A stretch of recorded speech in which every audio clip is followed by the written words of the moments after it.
नमस्कार, मैं हूं नैन्सी उपाध्याय और आप देख रहे हैं खबर प्रधान। राम मंदिर बीजेपी की सबसे बड़ी ताकत माना जाता है, लेकिन अब इसी मंदिर को लेकर उठे सवालों ने यूपी की राजनीति में नई बहस छेड़ दी है। क्या विपक्ष बीजेपी को उसके सबसे मजबूत मुद्दे पर घेरने की तैयारी कर रहा है? उत्तर प्रदेश की राजनीति में राम मंदिर सिर्फ एक मंदिर नहीं, बल्कि बीजेपी की सबसे बड़ी राजनीतिक पहचान रहा है।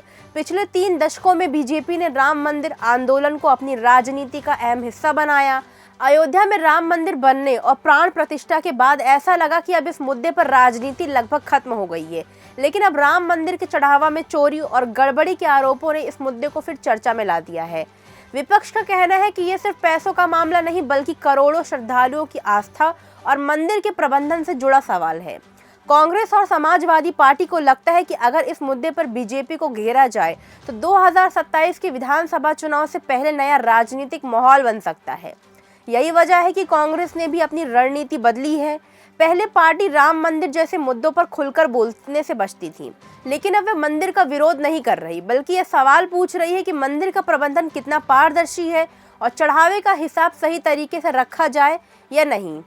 इसी वजह से कांग्रेस के कई नेता अयोध्या पहुंचे और इस मुद्दे पर लगातार प्रेस कॉन्फ्रेंस कर रहे हैं। कांग्रेस को अब समझ आ गया है कि सिर्फ बीजेपी की आलोचना करने से बात नहीं बनेगी, इसलिए पार्टी ऐसे मुद्दे उठा रही है जिससे लोगों की भावनाएं भी जुड़ी हुई हैं और समाज के बड़े वर्ग तक भी उनकी बात पहुंचे। राहुल गांधी की राजनीति में पिछले कुछ सालों में काफी बदलाव आया है। अब उनका ज्यादा फोकस संविधान, सामाजिक न्याय, जाति जनगणना और सभी वर्गों को बराबर प्रतिनिधित्व देने पर है। जिसकी जितनी संख्या उसकी उतनी हिस्सेदारी अब कांग्रेस की नई सोच का अहम हिस्सा बन चुका है। इसी सोच के तहत राजेंद्र पाल गौतम को यूपी कांग्रेस का प्रभारी बनाया गया है। कांग्रेस की कोशिश लगातार दलित और पिछड़े वर्ग के वोटर्स को अपने साथ जोड़ने की है। पार्टी का मानना है कि बहुजन समाज पार्टी के कमजोर होने से एक बड़ा राजनीतिक मौका बना है।